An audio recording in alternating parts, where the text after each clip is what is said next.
Salam sejahtera, Anda bersama saya Salbino Saribun untuk berita Borneo Teri TV malam ini.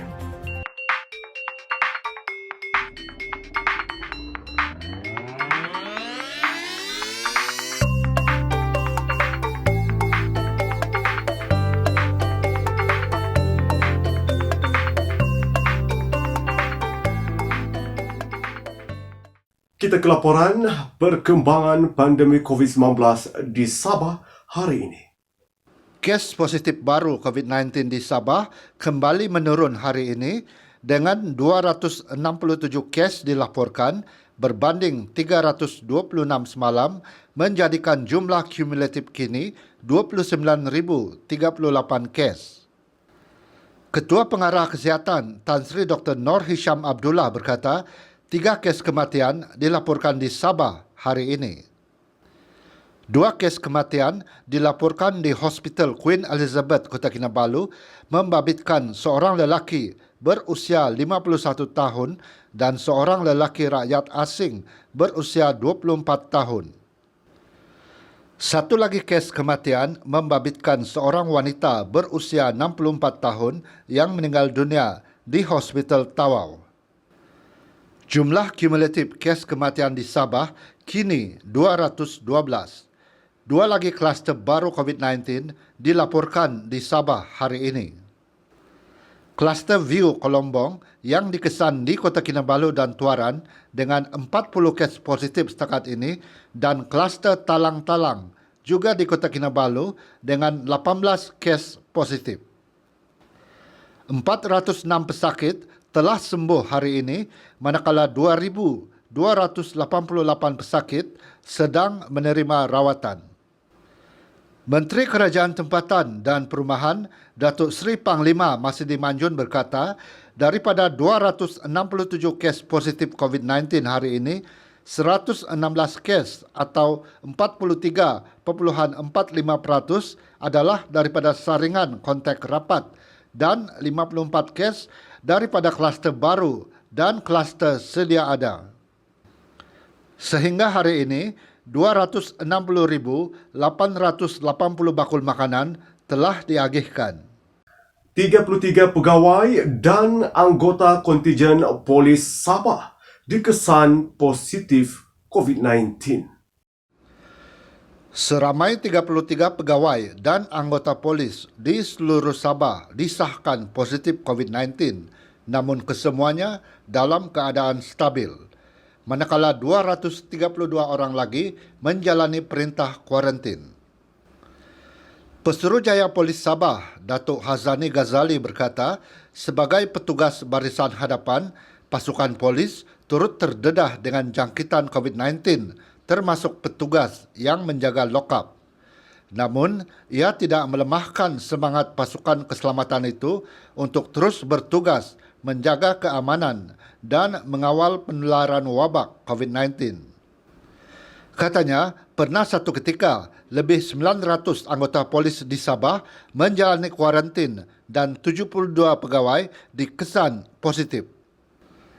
Ia membabitkan pegawai kanan, anggota dan kaki tangan awam yang berkhidmat di Ibu Pejabat Polis Kontingen IPK Sabah di Kepayan.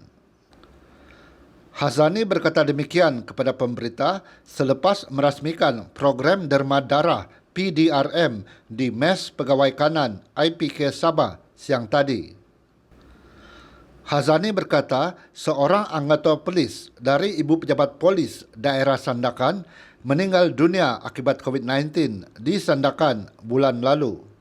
Anggota berkenaan turut mempunyai sejarah penyakit jantung dan sakit buah pinggang. Dengan itu, beliau menasihatkan semua pihak untuk terus mematuhi prosedur operasi standard SOP ditetapkan untuk mengelak daripada dijangkiti. Hazani berkata, pematuhan SOP Perintah Kawalan Pergerakan Bersyarat PKPB di Sabah adalah 98%. Bagaimanapun, pemantauan akan diteruskan bagi memastikan masyarakat di negeri ini terus mengamalkan SOP sebagai norma baru dalam kehidupan. Mengenai program derma darah itu, beliau berkata program selama 2 hari itu disasarkan mampu mengumpulkan 200 pin darah ekoran keperluan bekalan darah yang meningkat. Dalam perkembangan lain, Hazani berkata cubaan pendatang asing tanpa izin parti dari negara jiran untuk menyusup masuk ke Sabah sentiasa ada biarpun semasa pandemik COVID-19. Namun, kehadiran pasukan keselamatan yang mengawal ketat sempadan perairan negara dalam Op Benteng menyebabkan parti melarikan diri dan berpatah balik ke negara asal. Hazani berkata, semasa pandemik COVID-19, indeks jenayah di Sabah menurun dan kejadian jenayah di lautan juga menurun. Pemberian vaksin pneumokokal di bawah program imunisasi kebangsaan untuk kanak-kanak bermula serentak hari ini di semua klinik kesihatan Kementerian Kesihatan KKM seluruh negara dengan jangkaan bakal memanfaatkan 500,000 kanak-kanak setiap tahun. Menterinya, Datuk Seri Dr. Adham Baba berkata, kanak-kanak yang lahir pada 1 Januari 2020 dan seterusnya layak menerima suntikan vaksin itu yang akan diberikan sebanyak 3 dos, iaitu 2 dos primer pada usia 4 bulan dan 6 bulan, diikuti dos penggalak atau booster pada usia 15 bulan. Sementara bagi kanak-kanak yang berusia 5 bulan atau lebih atau mereka yang terlewat menerima vaksin itu akibat pandemik wabak COVID-19, jadual imunisasi pneumokokal akan disesuaikan mengikut usia oleh fasiliti kesihatan KKM. Adam berkata, pemberian vaksin pneumokokal adalah kaedah paling berkesan untuk menghalang jangkitan bakteria pneumococcus dan secara tidak langsung mengurangkan kerintangan terhadap antibiotik. Vaksin ini juga adalah selamat dan berkesan. Katanya, pemberian vaksin ini sangat penting dan bertepatan dengan keadaan semasa. Ia ekoran bilangan kanak-kanak mengidap penyakit pneumokokal meningkat iaitu 17,446 kes pada 2017 kepada 19,773 kes tahun lalu. Adam berkata demikian kepada media selepas melancarkan program imunisasi pneumokokal untuk kanak-kanak peringkat kebangsaan di Klinik Kesihatan Ibu dan Anak Raub Pahang siang tadi. Pemberian vaksin itu bertujuan menghalang jangkitan bakteria pneumococcus yang boleh menyebabkan penyakit seperti radang paru-paru, pneumonia, radang sinus, sinusitis, jangkitan telinga tengah, otitis media, radang selaput otak dan saraf tunjang, meningitis, serta jangkitan bakteria dalam darah, septicemia. Kanak-kanak berusia 5 tahun ke bawah adalah golongan paling berisiko tinggi dijangkiti dan mengalami komplikasi penyakit ini. Selepas 32 tahun, milik mewah Suposter di Jalan Pantai Kota Kinabalu ditutup. Setelah 32 tahun beroperasi, milik mewah Superstore di Jalan Pantai Kota Kinabalu akhirnya ditutup. Notis berhenti beroperasi bermula hari ini telah diletakkan di pintu masuk utama pasaraya berkenaan. Warga bandaraya berkongsi gambar milik mewah Superstore yang menjadi tempat mereka mendapatkan barangan keperluan harian sejak 32 tahun lalu. Penutupan milik mewah Superstore yang beroperasi buat kali terakhir semalam pasti meninggalkan 1,001 kenangan buat penduduk bandaraya serta kaki tangan yang bekerja sejak sekian lama di situ. Milik mewah Superstore mempunyai 15 cawangan dan kini hanya 11 cawangan masih beroperasi termasuk di Penampang, Lido, Inanam, Ranau, Kudat dan Keningau.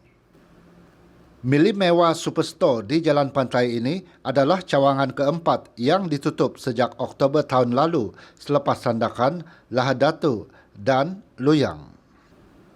Bangunan milik mewah Superstore setinggi 2 tingkat ini pernah dikenali sebagai Kojasa Supermarket. 45% lantikan jawatan kuasa pembangunan dan keselamatan kampung telah diproses. Kementerian Pembangunan Luar Bandar telah memproses 40 hingga 45% permohonan serta perakuan jawatan kuasa pembangunan dan keselamatan kampung JPKK di seluruh negeri setakat ini. Menterinya, Datuk Jahid Jahim berkata, peratusan tersebut merangkumi jumlah yang telah dikemukakan di pejabat daerah yang mempunyai persepahaman dengan Ahli Dewan Undangan Negeri, ADUN. Katanya, diharapkan agar kementeriannya akan menerima perakuan yang lengkap agar lebih mudah untuk memprosesnya kelak. Jahid berkata demikian kepada media pada Majlis Penyerahan Watikah Pelantikan JPKK Dewan Undangan Negeri Dun Tamparule di kementeriannya di Sembulan siang tadi. Turut hadir Pembantu Menteri Pembangunan Luar Bandar Samad Jamri. Seramai 64 pengerusi JPKK dari seluruh Sabah menerima watikah hari ini. Mereka kumpulan pertama yang mendapat watikah pelantikan, manakala kumpulan selanjutnya akan menyusul kelak. Sekian berita Borneo Today TV malam ini. Saya Salvinus Sarebo.